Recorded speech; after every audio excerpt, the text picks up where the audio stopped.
Sequence starts. 6, 5, 4, 3, 2, 1, 0. All engine running. Liftoff. We have a liftoff. This is space farming, a world-colliding approach to space exploration. Scientists, specialists, and space exploration companies are working together to develop diverse methods of food production outside of Earth's atmosphere. Through research such as seed technology, harsh environment plant growth, and close-looped environments, these companies are on the cosmic frontier of food production. Space farming can help us farm on other planets, allow for longer terms of deep space exploration, and potentially aid us in food insecurity on Earth. This is our interview with Ben Greaves, researcher and engineer at Starlab Oasis. Ben Greaves, welcome to the Base Level Podcast. My name is Christian. This is Jonathan Marcel. It's a pleasure having you. It's 2 a.m. in the morning where we're at, but it's for a specific reason. You are in Abu Dhabi, is that correct? That's right. I appreciate you making the time. I didn't know how bad it was for y'all. No, it's all good. So how did you end up in Abu Dhabi? Yeah, it was, quite a time when we were kind of still in the pandemic. I want to say it was kind of holiday season 2020 maybe. Yep. And I ended up coming out here at the end of 2021, and I was out shopping for Christmas presents. And I actually I was listening to space agricultural podcasts, as we all do, and I pulled over to the side of the road because this guy was talking about this new venture that they're starting out here in Abu Dhabi, looking at kind of the intersection of aerospace and agriculture. And, out here in the UAE, really a lot of investment in those two things. I'm really excited to see how they continue to push the envelope on these two different, really emerging technology sectors.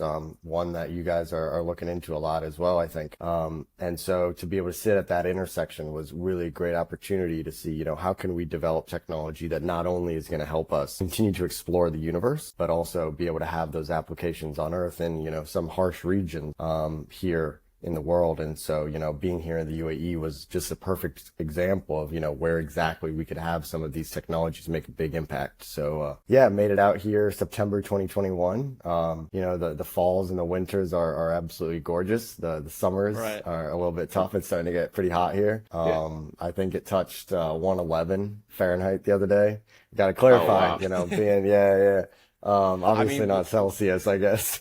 We're from Texas, so we're kind of used to that weather a little bit. El Paso, and I'm sure Houston, Marcel's in Houston, awesome, and I know it gets up to those temperatures. So I hate the summers in El Paso, and same thing as Houston. It's very brutal, but I don't know, man. Desert heat's a little different. 111 with windstorms and the dust everywhere. They can get rough. Yeah, the dust is tough too, but no, it's absolutely gorgeous. I'm looking out the window at the beach right now, so it's been such a great place to be able to visit a whole bunch of different countries that we don't really get the opportunity to explore in the States. I'm initially from the States. I got family in Austin, Texas, actually, as well as Southwest Michigan. So, I got a little a hot and a cold escape in the States if I ever need to go back. So, but yeah, I just haven't even looked back. It's been a great exploration out here. Nice. I'm a little jealous. You're with Starlab Oasis. Yep. So Starlab Oasis is a spinoff of Nanoracks, a much kind of more well-known U.S. space company that has all these incredible platforms when it comes to in-space research and looking at a great reputation. They've been around for over 10 years, doing educational payloads, doing science payloads, now looking into commercial crew because we were awarded Starlab Space Station, different than Starlab Oasis. So two different things there. Starlab Space Station, we're going to be developing the technology to be able to have, after the International Space Station ends, have a commercial space station along with Blue Origin and Sierra Space and Redwire. They have a team with Boeing. Let's see, Axiom is developing their space station. I think Northrop Grumman has a station as well. So, we're in a really interesting time with space exploration that it's really developing a lot into the commercial side of things so that, we're moving away from, NASA, giving out funds for this and moving into, how do we also have this be commercial and profitable? And so Starlab Oasis was kind of a, I guess, manifestation of how much this space sector is expanding, because we specifically worked on different biological payloads, specifically agriculture. And so, we're going to have to find ways at growing food for people in space if we intend to, send people to the moon, to Mars. If we want to do that sustainably, not have to bring all of our food along with us, we're going to have to find ways of growing food either on the way there or once we get there. Funny enough, a lot of those technologies that we have to develop in order to enable that also have huge applications here on Earth. Whether it be, our minds immediately go to growing the plants, but we also have to find ways to safely post-harvest them. So, how do we make sure we sanitize it? Right now on the International Space Station, we just wipe stuff down with citric acid wipes for 30 seconds each leaf. It's not sustainable. Very scalable, right? That's right. You can imagine how difficult that'd be. So we have to develop technology for that. We got to develop technology if we want to be growing rice or wheat. We have to find ways, how do you thresh and mill these things in order to make it something that you can eat, actually. And, the list goes on. Composting. This is something that really hasn't been done in space before. And all of these obviously have huge applications on Earth as well. And so, we're looking at working in parallel with some of these other sectors to make sure that, and this goes further beyond just agriculture, water security as well, huge out here in the UAE. So, finding great ways to interact with partners and work together towards some of these common goals, developing these technologies. I definitely want to dig into that. But I guess first, how did you end up in this? You mentioned listening to a space agriculture podcast. That's not a very common route people take to kind of get their entertainment and information. So I guess break it down from graduating high school, going to college, then how did you kind of get into this industry? Yeah, I think I was first interested in space in general in uni. I want to say my second or third year, I started joining just kind of some extracurricular space groups, found that it was really of interest. And then NASA has this competition called X-Hab, where you're able to apply for different grant opportunities for student to develop some technology. And we applied for a couple different ones, and we ended up winning one that looked to turn astronaut urine into plant fertilizer. So it is a little weird to say that, astronaut pee really got me going on this path, but that is the truth. It was one of those things that, oftentimes people talk about space can be kind of a billionaire's playground. Some understandable arguments from what you see, but, I found that I looking at food and food growth and sustainable food growth was a great way to pursue my interest in space, while also showing how space can also have huge impacts in ways that really matter, especially agriculture. So after winning some of those NASA grants for our student team at the University of Michigan, I then got to do some internships at NASA Kennedy Space Center with their plant growth team, as well as NASA Langley Research Center with their architecture team. We're looking at designing a Martian greenhouse, and went back for grad school at Michigan and continued to start developing these projects even more. And I will say it was quite a niche field. My advisor was like, I'm so happy that you're pursuing what you like, but just know there's not many jobs in space agriculture. So, I hope it works out for you, it's panned out. There's been a lot of cool opportunities as the space sector continues to expand. And so that's kind of been my space background, and just finding different opportunities to continue to pursue the agricultural side of that. Yeah, it's interesting you say about like the growth in the space sector and industry. I remember when I was in college, which wasn't that long ago, maybe 3 or 4 years ago at this point, there was a program at U of H, the University of Houston, that was called Space Architecture. Yeah. And it was very kind of niche. There were only a handful of students. They didn't really know where this was going. But now I can see that it's growing to this massive program. And, there's a lot of investment being thrown at it because people start seeing the benefit of investing money in the future of what space travel, space architecture, obviously, building these habitats will look like in the future, and what it can bring to Earth to help, third world countries kind of develop in their own ways as well. And so I'm pretty sure you're probably seeing the same thing, just the explosion of just investment and interest in the space. Absolutely. And, you're right in the pinnacle of it in Houston. There's so many cool opportunities, and, being able to be so close to NASA. I'm sure there's some great companies spinning off there. And, you mentioned with the architecture, there's, looking at regolith and, you know, how you can print essentially, you know, dirt on Mars and the moon, how you can 3D print that into structures. And so now we have companies on Earth that are developing that technology, and as they do it for space, they're also finding applications for these 3D printed structures on Earth, whether it be military, whether it be, you know, in the desert. You know, you got a lot of sand out here that you can find ways to 3D print, and you can make crazy structures with it. So, you know, you got to find those terrestrial applications. That's Yeah. insane. So you guys are talking about, you know, the current architecture that there is, as far as, you know, farming techniques. One of the things that we've been looking at, you know, with vertical farming is, you know, the hydroponic stack layered system. But what are some of the techniques that are used in space to grow some of these, I guess, what would it be, microgreens? What are the typical, I guess, food production crops that they have in space? Yeah, so right now the biggest challenge is microgravity. So on the International Space Station, which is currently really our only playground when it comes to testing out some of these technologies, you have to get really creative with how you water the plants, because you can't just, you know, take your little pitcher and pour it over. And so the systems that NASA uses looks to inject water directly into kind of the root layer. And so, you know, you have to have systems that, you know, are able to be compatible with that. This typically also happens to avoid soil solutions because, you know, soil is has a very interesting microbiome. The dirt can get everywhere, the soil can get everywhere. So that is something that you obviously don't want to happen in space. And so currently they use a soil simulant called arsenite in these small pillows that kind of give the roots place to grow while also being able to inject the water into there. But that's also very mass heavy. So, you know, the currency of space is mass. You know, how much is it going to take to launch in order to do what you want to do? And so currently with some of the systems that we have, like it's 10-to-1 output. So you have to send up about 10 grams of mass in order to grow 1 gram of plant. And, you know, you can tell that this really isn't sustainable.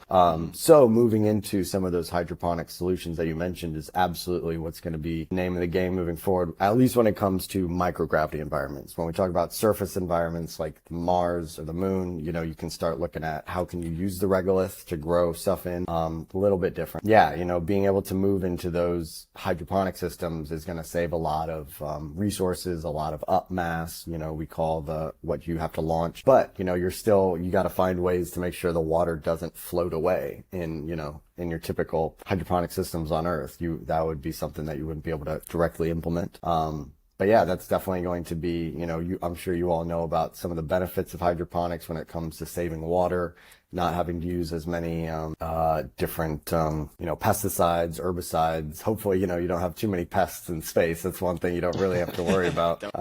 No bugs in space. But yeah, no, hydroponics has definitely allowed for all of this to become possible. And funny enough, NASA was actually one of the ones that helped to pioneer the use of LEDs that we now have in hydroponic farms. We have it everywhere now. It's a multi-billion-dollar industry. And, you know, so solving these problems for space where you have to solve it, you know, you don't have to develop LEDs on Earth. You know, we found ways of just growing with the sun, but because we had to develop it in order for space, we found those, we call them spin-off technologies that were able to be developed in space, but now have Earth applications, and you can see how much of an impact they're making. So, you know, I'm really excited to see space and hydroponics, vertical farming on Earth continue to kind of push each other forward. And so right now you mentioned the 10-to-1 kind of 10 grams for 1 gram production. So is it still more beneficial just to send up the supplies rather than try to grow them out in space? Is that the current dilemma of, you know, the cost of economics of this? Yeah, so unfortunately, kind of people have found that the place where it switches is between the moon and Mars. So, you know, the moon is close enough that if you send the food, it's a little bit more cost effective. Mars, no way. You know, not only is it, you gotta have a longer journey, so you gotta send up more food, but you also, that duration of time, you're getting hit by cosmic radiation in which you know, obviously you have to worry about the humans themselves, but also the nutrition in the food that you send along is also being degraded. Vitamin C is very fragile when it comes to it being broken down. And, you know, we want to make sure our astronauts don't get scurvy. So, you know, we got to make sure that we find ways of growing some of those nutrients in once we're already there. Problem with vitamin C is we mainly get that from fruit, and we mainly get fruit from trees. And, you know, it's hard to be growing trees in closed environments. So, there's problems that stack onto each other. But going back to, you know, where is that switch off, between the moon and Mars, you know, but we can't be testing all of this technology for the first time on Mars. And so we have to find ways of maybe going against our economic instincts of, you know, just sending food to the moon, because we need to test the technologies on the moon so we know that it's ready to go by the time we get to Mars. Because, you know, obviously the food system is going to be a critical system. If it fails, you know, no more astronauts. So, currently, you know, we're still sending up the food en masse, but we're developing those technologies so, you know, we can make sure that they hit the ground running when we go further and further away from Earth. So speaking of technologies, one of the ways that I came across your profile was your involvement in NASA's Deep Space Food Challenge, and I know they're currently going over I think it was today, their phase I think they just winners. Announced the winners, yeah. Right. They just announced some winners. So what are some of those technologies that are currently being developed with the NASA's Deep Space Food Challenge, and what is your involvement in that challenge? Yeah, so I had the privilege of being one of the judges, and being able to see all the really impressive technologies that are being developed. My judging was mainly focused on the plant growth system. So there was also some that were looking at kind of lab grown meat, you know, developing different, we called them kind of production systems that, you know, you just have an input and then you have a bioreactor that outputs it into more of like an edible, product. But being a judge was so incredible. There's so many great ideas out there. And there's so many great ideas that if maybe they just had a little bit more space knowledge could really take it to the next level. There was, you know, it's obviously so difficult to have people that have both expertise in cooking as well as challenges of space. So, you know, we found that the teams that did best did happen to have a little bit of both. But yeah, there were some teams that like just had the space knowledge and like felt like they kind of didn't make the best food. And then some like amazing chef that were like, I just wanted to dabble with the space thing. Like, why don't we do this and this? And I was like, oh, that technically doesn't work in space though. You know, one challenge that we have in space is because there's microgravity, you don't have convection. So, you know, we get heat exchange here because, you know, hot air rises, cool air falls, and therefore you get like a circular airflow. But because hot air doesn't rise in space, you don't have convection. And so you have to have everything through conduction or radiation, which is how we get the heat from the sun.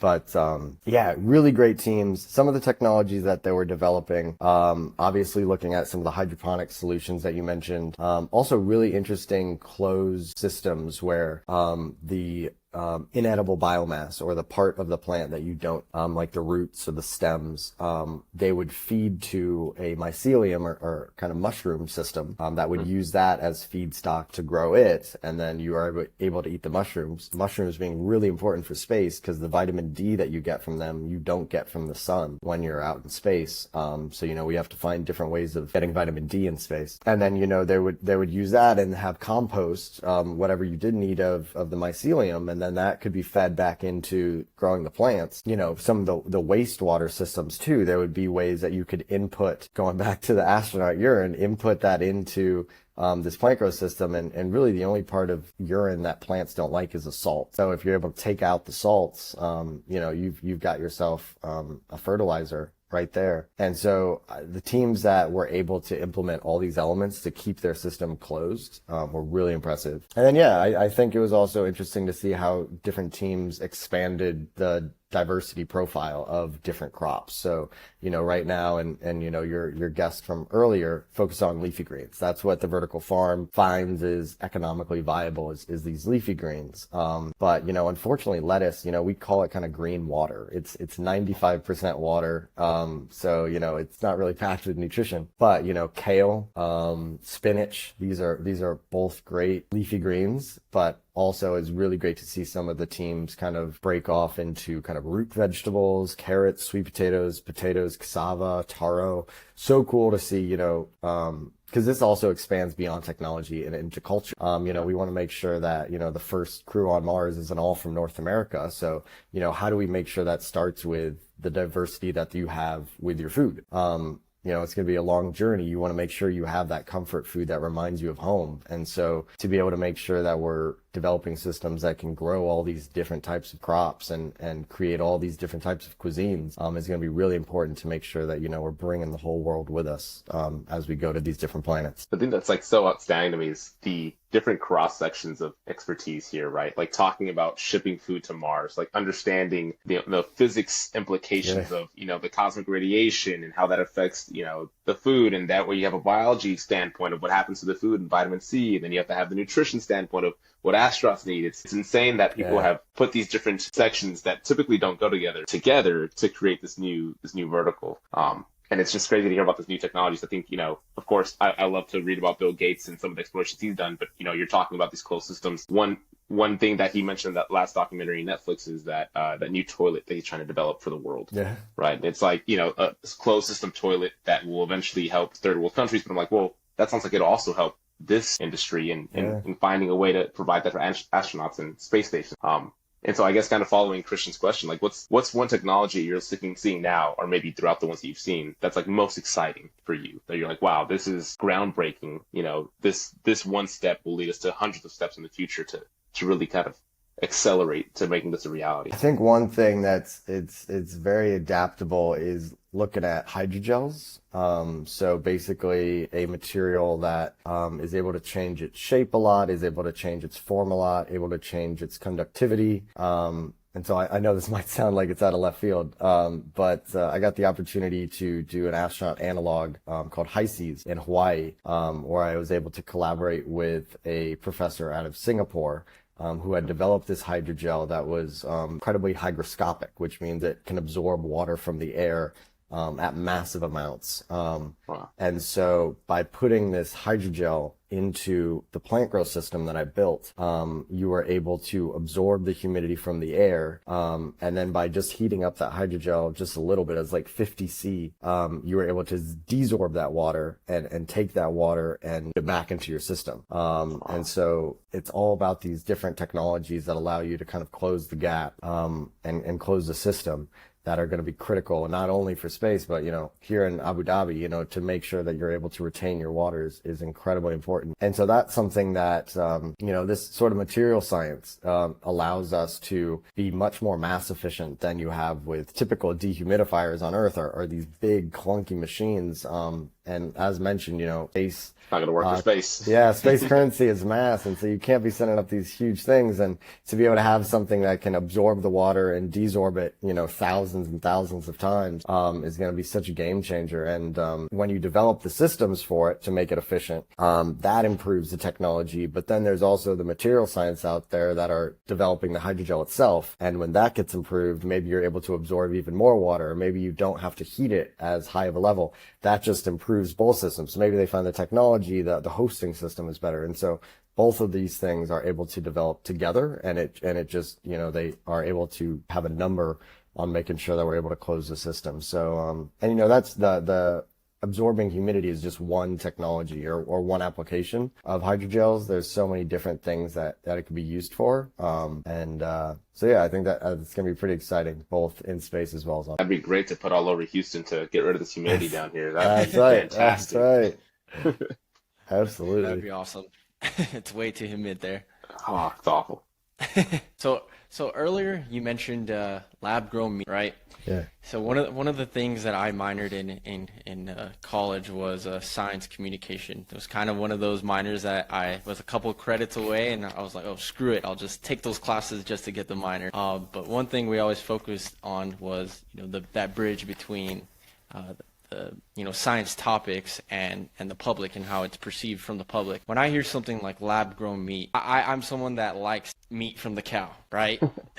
But when you hear lab grown meat, it seems that a lot of people would be instantly turned off by lab grown meat. How do you feel that some of these companies that are developing lab grown meat or these mushroom systems can make the public excited about these new techniques and these new new food production? Yeah, that's a great question. And this is, half the battle of all of this, of all sciences, is to make sure that people are on board. Because, it gets even worse than lab-grown meat. Some systems that have been developed, even with the Deep Space Food Challenge, involve insects. Black soldier flies are such a great way to turn that inedible plant biomass into protein. And then you just grind up the bugs and then put them into, they make a flour. You can make crackers out of them.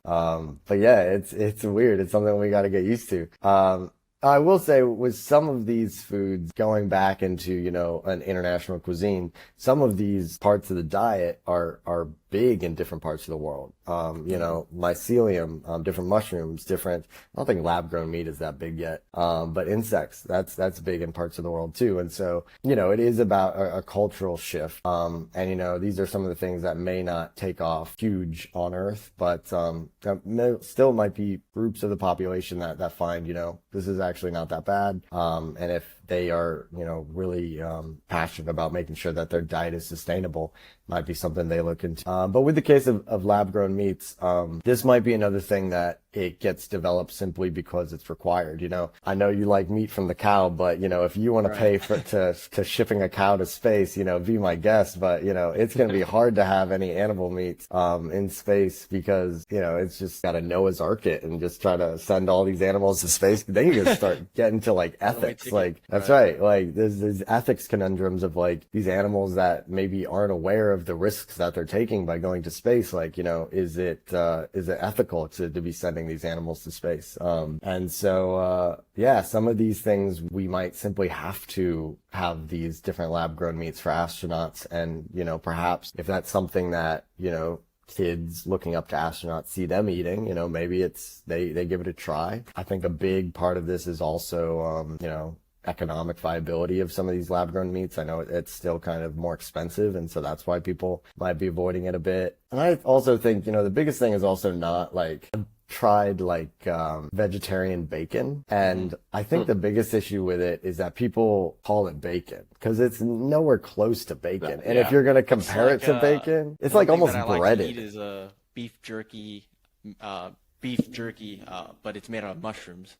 Okay, yeah. But they still call it beef jerky. Yeah. And see, I get it for like the name of like if you want to sell it, people like maybe people made the mistake and thought it was actual beef jerky, or people are trying to like get it used to something that like people know. But at the same time, like I enjoy like vegetarian bacon, but not if I'm comparing it to actual bacon. Like I feel like they're two completely different things, and if I'm gonna think that it's gonna taste like this, it's gonna turn me off when it doesn't. So you just kind of have to enjoy some of these things because of how they taste, completely different than the original. But yeah, and then it gets into health aspects.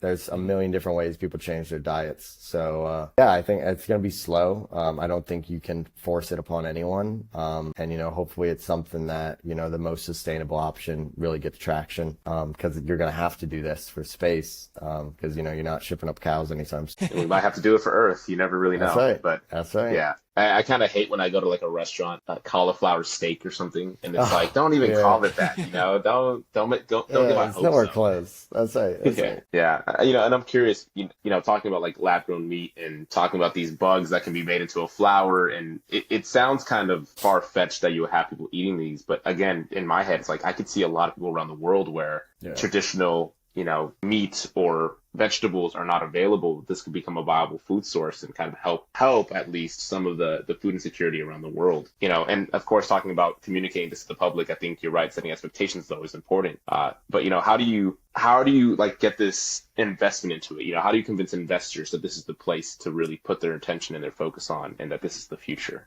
Right? Because I think it's always, you see companies like, the Impossible Meat, or I forget what the company's called, right? But for a long time, they were kind of dead in the water until finally people realized like, oh, our conventional, farming system is just awful, or our ranch system is awful. We can't keep relying on these cows and these slaughterhouses. We should come up with a new alternative. Do you see kind of that pivoting point for this type of industry? If I had the secret on how to make sure this stuff gets sold, I'd be much richer than I am now. But, I think some of the things is these different opportunities. And so, people have to make sure that they're looking forward and seeing that, the world that we live in today is going to be very different than 10, 20 years from now. And so, it's all about, looking at where the world's headed and, where off-world is headed, because a lot of these technologies are going to be needed for space. And, we just saw yesterday Blue Origin and their national team got selected to be the second lander that's going to send humans to the moon.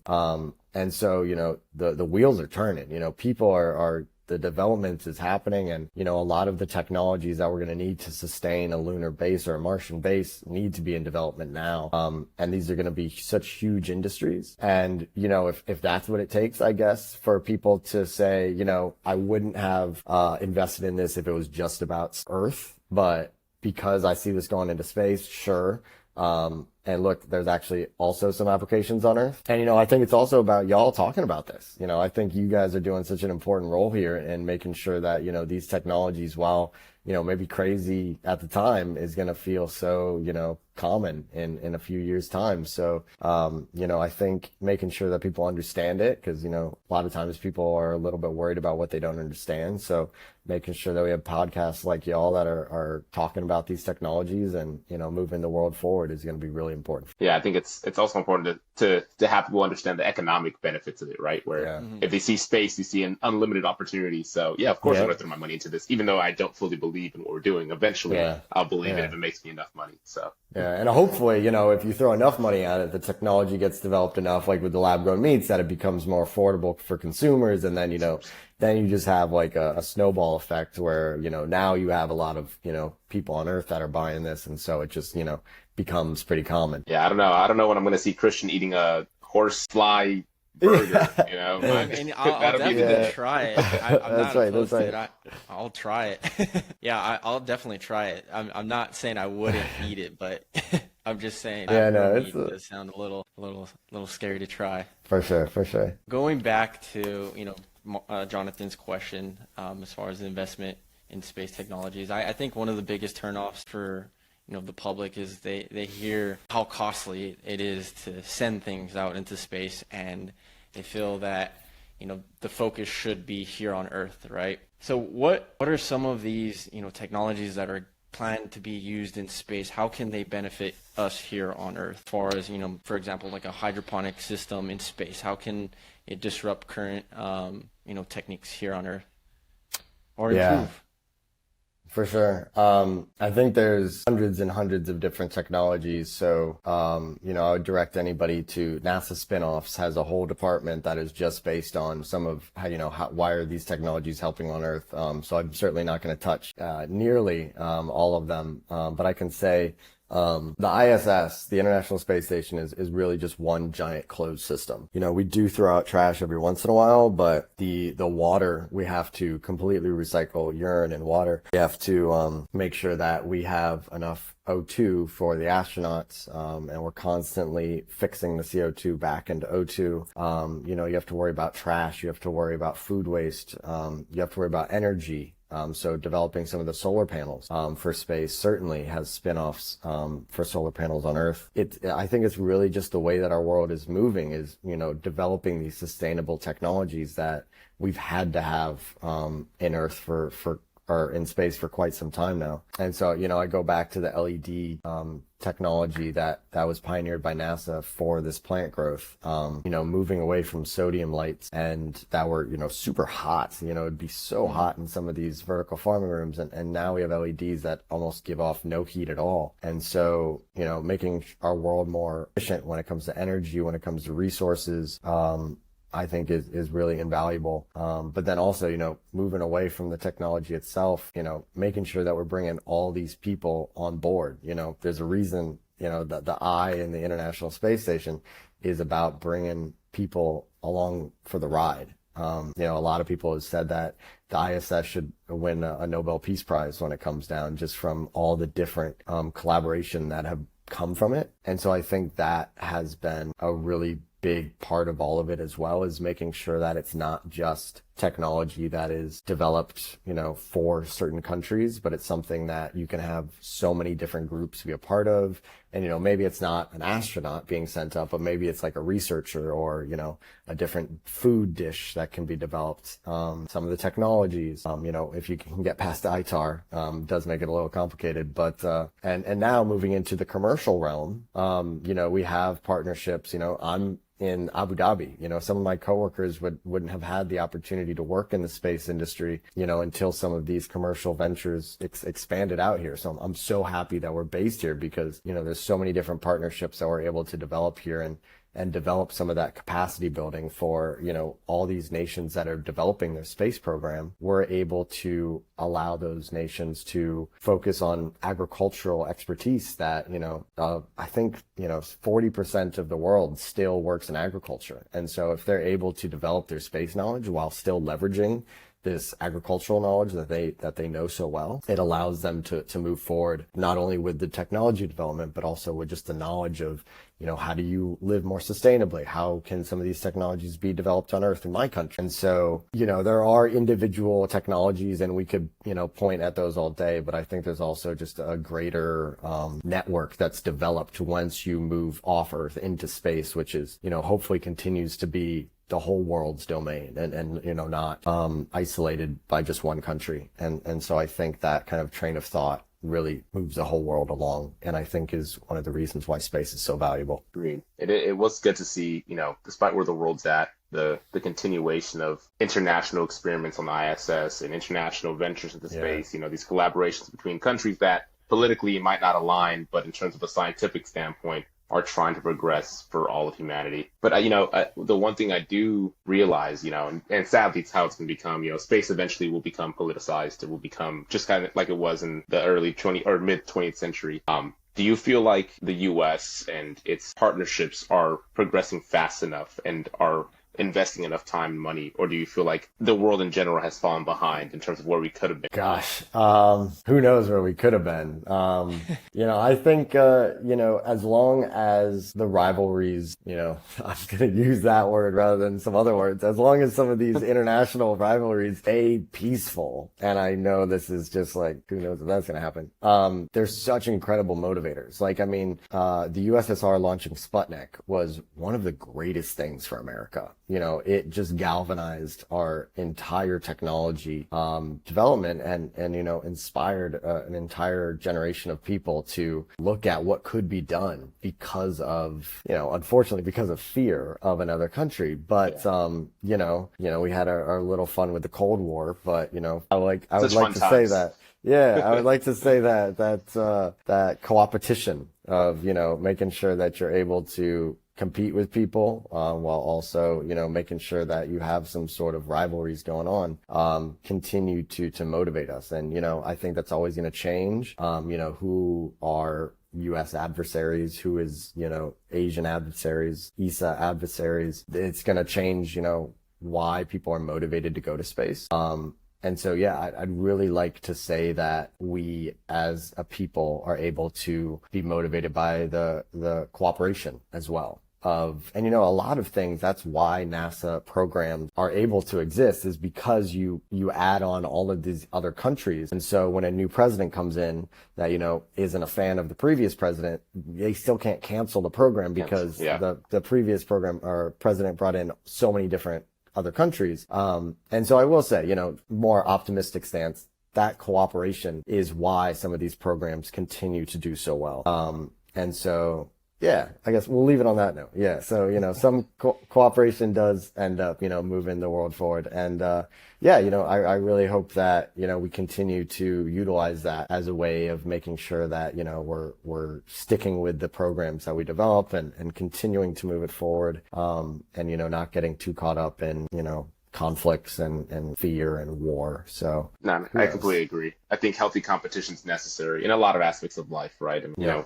Whether it's a business having some competition that's making them improve their product or lower their prices, or if it's a nation state, realizing that a competitor of theirs is progressing in one field of science where they're falling behind.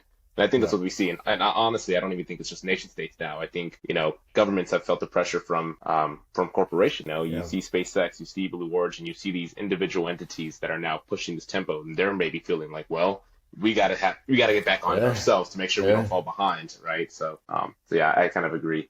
And sorry, my brain's a little splintered here. Maybe it might be the 3 a.m. things, but I want to dive into a couple more things from that answer there. No, I do see, I do get what you're saying. I mean, like you said, we're seeing it, especially, like, not to go off topic, but with AI, right? ChatGPT released, and then Google immediately had to come up with something. I believe it's Bard, right? Yeah. Came up with Bard, and then they just kind of went back and forth, and now all these other AI companies are popping up, and it just increasingly progressing, AI's development. And, that would be a great thing to see, competition in, these space technologies happen, so it progresses, our development in space. Yeah. And I do think that we should be pausing along the way to think about what we do. It's so easy to think about that for other things, like, AI, like, let's make sure that we're doing this properly. But, being in the space industry, it's also, I think, important to make sure that, some of this stuff isn't necessarily inevitable. Should we go to Mars? I think we should always be asking these questions. Why are we going to Mars? Why do we want to do this stuff? Who are we bringing along with us? And, what sacrifices are we making on Earth? I absolutely think there should always be that healthy debate, to make sure that, we're not just getting lost in, the wonder of space. And so this is why I think it's so important now. I think it's so exciting to get involved in space right now, because there's so many different people to get involved. And, one of the groups that I think definitely should be involved is kind of some of these ethical committees, some, groups that look at, the human race in general, and, how do we avoid some of the mistakes of colonialism, and making sure that we're moving forward for the right reasons. Right. Yeah, I agree. And I think, it's important to realize, the dangers that space brings with it, or, if space gets politicized, what does that mean, right? Now you have wars that expand not only on the ground, but in the air and in further above that, right? So it's important to stop and think, okay, what are we doing this for and why?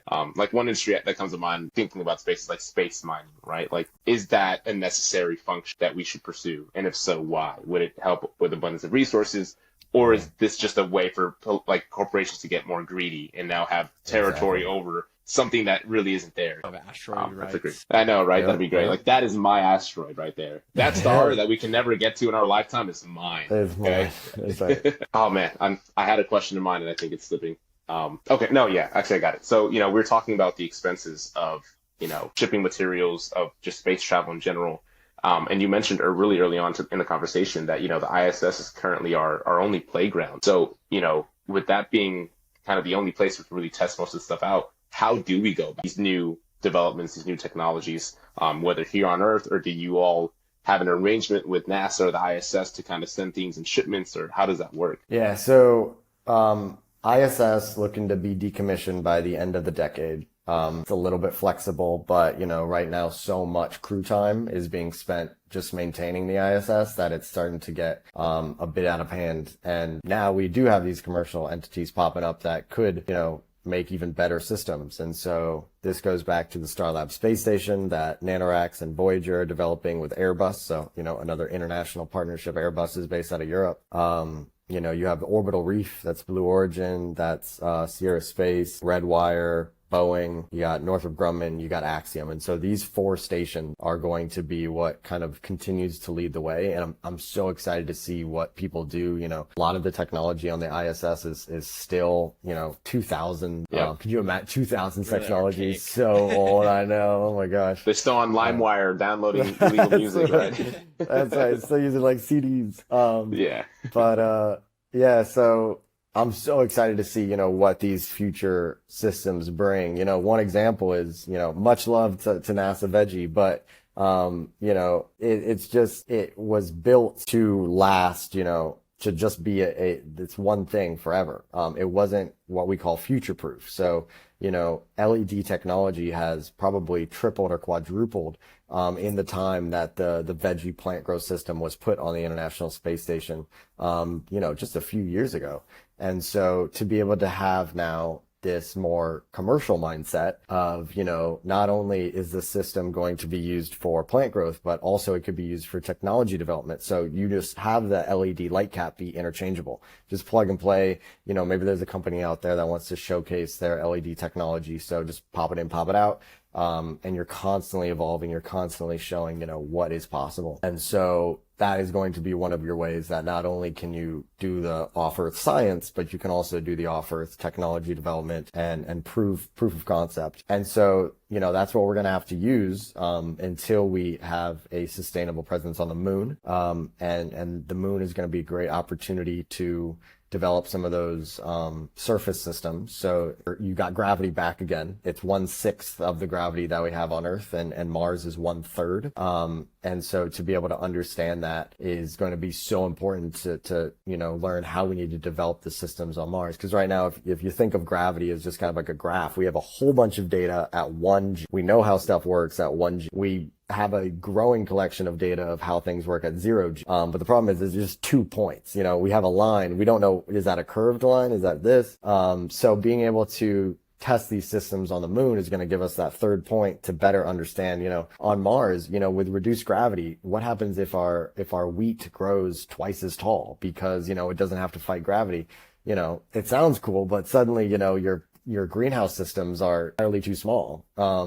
And you got to understand, how this changes everything. I'm just talking about agriculture. This could span so many different things. And so, it's going to be critical to understand, to get to the moon as soon as we can, to start to make sure that we're not developing stuff for Mars that, is completely, not gonna work. It's not going to work at all. Yeah. So, and so I'm really excited to see, what these commercial space stations, still in low Earth orbit can develop. But then also seeing, what the next step is, because, it's going to be so interesting. Once, we start putting people on the moon, what a rush it's going to be. Everyone's going to want to be a part of that. Talk about investment. Like, you're going to have so many people that want to get part of the pie with that. And, then you go back to, as you mentioned, kind of the asteroid rights, the mining rights, who owns the moon? Some of the interesting questions, like, how does time work on the moon? Like, the orbit, the rotation is different. What time zone are they in? Exactly. Like, you think like our time zone is bad. Like, y'all are troopers for being up at 3 a.m., but imagine like trying to be on the moon and, the day-night cycles are even different. So, all of this stuff is, not only the technology we're going to have to develop, we're going to have to develop a whole new way of life. And, we've kind of been able to dabble with this, on the ISS. They got, I think, 16 sunrises and sunsets. I could be getting that number wrong, but it's like in the mid-teens. And so that, they've got to deal with how does that affect your psychology? How does that affect your, physiology? And yeah, exactly. It's nuts. So yeah, all of these systems that are going to be led by commercial partners are going to be really, how we continue to move forward with technology. Looking forward to it. Yeah, I think it's going to be, we talked about it in this last episode with Zale, and we, Tate and I talk about it often with other technologies we're looking at, and, this adoption curve of it's slow, it's boring, no one really cares. And then all of a sudden there's that catalyst that just causes it all to happen at once, right? And it's like, that's what I feel like we're heading towards. And we laugh, Christian and I, we realize the topics we're talking about are very out there for most people.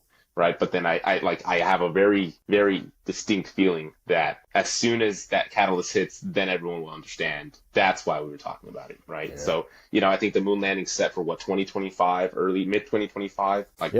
That'll be, another pivotal time in a generation where we realize like, whoa, like there is more out there than just our problems here on Earth. Right. So yeah, I'm excited to see how, how things change and where life goes with that. So my last question for you is, you got the ticket for Mars. Are you taking it, or that one-way ticket? Or if they asked you, do you want to go to Mars? Man, where'd you go? Yeah, probably not yet. Developing some of the technologies, it makes you kind of worried. If you know exactly everything that could go wrong with the system, it makes you terrified to work with it. I would go to the moon. I don't know about Mars yet. I got some incredible friends that are developing into incredible astronauts. I hope that they're all astronauts. I want to support them going. I'm happy here on Earth. Yeah. Also, you have a very nice view of the beach, so that'd be pretty hard to leave. Exactly, that's right. Yeah, I guess I have one more question, or it's really two, right? So we've talked about where you think kind of the industry's going. How do you see things kind of transforming and how it can help Earth? But, if you were to have a quick little blurb about what you see as the future, like what the future will look like, what would you say that would, right? Just like in terms of how this industry has revolutionized space travel, but even maybe the Earth, Earth agriculture, and the impacts that it has, in our society, or what would you hope it would look? What I hope is that we're looking at sustainable farming different for, the entire world. We talked a bit about developing countries. A lot of the technologies that would greatly improve food security for developing countries are very different than, what we would have in the States. Even the technology for sustainable farming in Texas is going to be different than Canada because there's different challenges and different resources and different than here. So I think, what I really hope is that we're continuing to bring everyone along in the conversation to understand, what are some of the challenges and technologies that can improve across the world. One of the, I would say, admittedly, the biggest challenges with some of the space technology is that it's very expensive and it's very low scale. A lot of the stuff that we're developing for space is going to feed maybe 10 people. If that. So, that doesn't have huge applications on Earth. And, as long as you have people that are seeing that technology and then saying, how can we scale it? That's going to be, where we really make huge impacts on Earth. So, the technology development still has merit, but you really need to make sure that everyone is on board, to develop, how does this help my community? And, there's so many things that we can be doing to already with the technology we have now, that if we're able to, invest in it, and really apply it, I think is going to have really great impacts. So, I would say, with how exciting it is moving forward, always having a group of people that are like great technology for the future, but it's also great technology for the present. Let's find ways of making sure that this continues to improve people's lives around the world. Yeah, that's what I hope we look forward to. That's one thing that we've been noticing. We originally went into this examining farmland investing, and what opportunities lie there. And I think one thing that we're kind of seeing is a big trend and necessity for reducing food insecurity and increasing food production and lowering the cost of food. Because I go to the grocery store and spend $200 and I barely get anything. So it's interesting to see some of these technologies be developed and understand new ways to reduce food insecurity. In the last episode I mentioned we're from El Paso, and El Paso is considered a food desert, and it'd be great to see some of these technologies be implemented in places like El Paso, and I saw that you did work in Gambia, places like there as well. Yeah, absolutely. These great technologies, and you just got to make sure that you're talking with the people that live in these different communities, or even better, making sure that they're a part of the team that's developing this tech, so they're able to, really make sure that it's continuing to keep things in perspective and helping stuff here on Earth. But I think it's still a pretty exciting future. I actually got a question for y'all. One thing that, talking about bringing people along and making sure that we're always tapping into cuisines, I'm curious, if you guys had to go to Mars, like what food can you not leave behind? What food would you need to make sure is a part of that crew? Because that's something that, we got to think about every day. Like, it doesn't matter if you're able to grow a whole bunch of strawberries if no one likes strawberries. So, what is something that y'all like feel like would be critical and, for your diet? It's a tough question, because I think Marcel and I are both foodies, so I'm sure there's a lot of food that we do not. Shake Shack. Yeah. You can make Shake Shack in space. No. That's right. That's right. I don't know. It's hard. It's like it's almost as hard as the question of what do you want to eat, right? Like, that's the age-old question, but. That's right. I don't know. I think for me, meat is definitely something that's been hard for me to give up. Yeah. And, I had dreams of being an astronaut. So, I don't know if I mentioned this at all, but I have a background in physics, and the whole point of me being in physics was to eventually become an astronaut. That didn't work out. But, I always thought, like, what happens if I were to become an astronaut? How would I adjust to the diet? How would I adjust to the regime, or the routine and all that? So I don't know. I would probably have to say that fruits. Fruits will probably be the kind of food group that would be hardest for me really to not live with. Yeah. I would say for me, eggs. I eat eggs. Eggs is a really big portion of my diet. So I think that would be something that'd be difficult to give up. But at the same time, I could go without it. But as much as I eat it, I would say eating eggs. Yeah.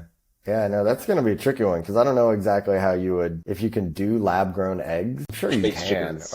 Yeah. Like, do you Yeah. have to grow the chicken that then makes the eggs? I don't even. Yeah, Chicken and what egg comes first, the question. chicken or the That's egg, right. right? That's right.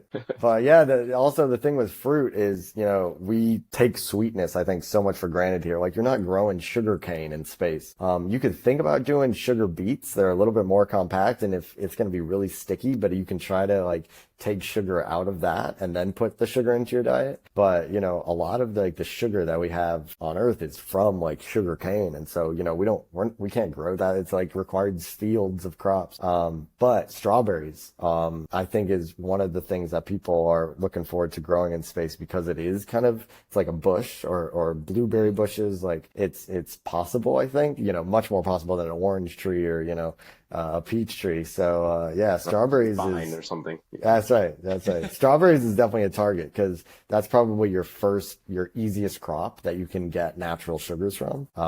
So yeah, I think, a lot of the fruit trees is going to be something that the first crew on Mars would miss because, you're not really going to have that. Yeah. It's funny. You mentioned beets. I had a professor, and he was like a biophysicist, and he swore that beets were like the superfood of the future and that they would be the thing that saves society. And he was a funny guy, but I don't know. Man. That's a tough society, I think. Dwight Schrute from The Office. Yeah, That's basically. right. I think that's where he got his whole personality is basically Dwight.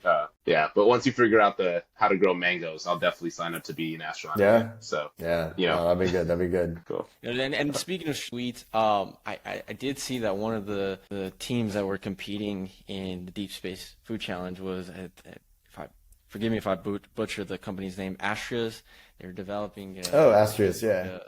A chocolate protein, and that was one of the ones that I sent to Marcel, and I said, "Oh, this is really interesting to develop chocolate protein to send into space." Yeah, they got a great team over there, and they also found ways. How do you not only have it be sweet, but also have all these different nutrients in it? I think they're trying to make sure that they have all the different things that you need for the day, so it's like a multivitamin, but it tastes chocolate good. Form. That's right, in chocolate form. So yeah, that's definitely would have to bring along for the ride. It'd be hard to obviously grow chocolate and all the ingredients that they have. So, I would love to make sure that Astrius can eventually grow that stuff in space and, make sure that we can continue to make sure that stuff is sustainable. But yeah, they got a great team over there. Great culture too. They're really bringing together the space industry around food. So excited to see where they go. Yeah, we were really interested in one of the founders, or I don't know, she's maybe an executive there, but she has like a background in counterterrorism, and it's like from counterterrorism to chocolate. Like that is awesome. Something happened in her life that that is so badass. For sure. Awesome. I think, Ben, I have one last question for you, and this kind of follows the same line of thinking. So, outside of space agriculture and outside of AI, because I know everyone's going to say AI, what is another technology you are really excited for? I know you mentioned, I think you said the hydro cells. Hydrogels, yeah. Like, what other technologies are you looking at? Like, if I couldn't get involved, I would get involved with that now. I think anything when it comes to, the future of connection, I'm currently in a very long distance relationship, and, it would be so much more difficult if it weren't for Zoom. And so, I think a lot of the technologies that we're going to be developing in order to connect with people, is going to be so important. We saw what happened during COVID, and how people really shut down when they were isolated. This is going to be something that astronauts deal with now, and obviously we'll have to deal with it with a larger and larger extent. So these ways of making sure that we can connect. One thing that I don't know if Meta and the metaverse is still happening anymore, but like one thing that I was really excited about that for was like watching sporting events. I thought it'd be so like even economically viable to just have like one seat that you no longer, and sorry, and just have a VR.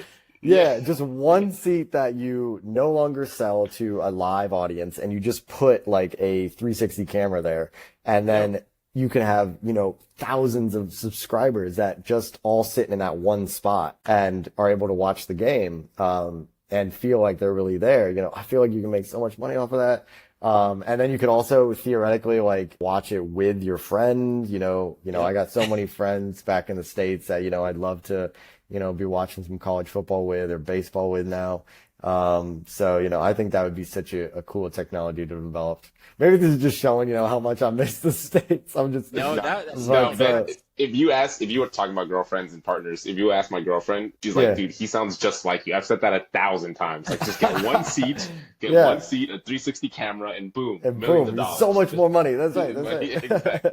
Yeah, it's such a shame to see what happened to Meta. I just keep seeing a bunch of articles talking about how dead it is, but that's also one of the things too I was looking forward to, is having that seat and going to concerts. I saw a lot of footage of like people going to Coachella and they're all the way in the back and they can't see the performers.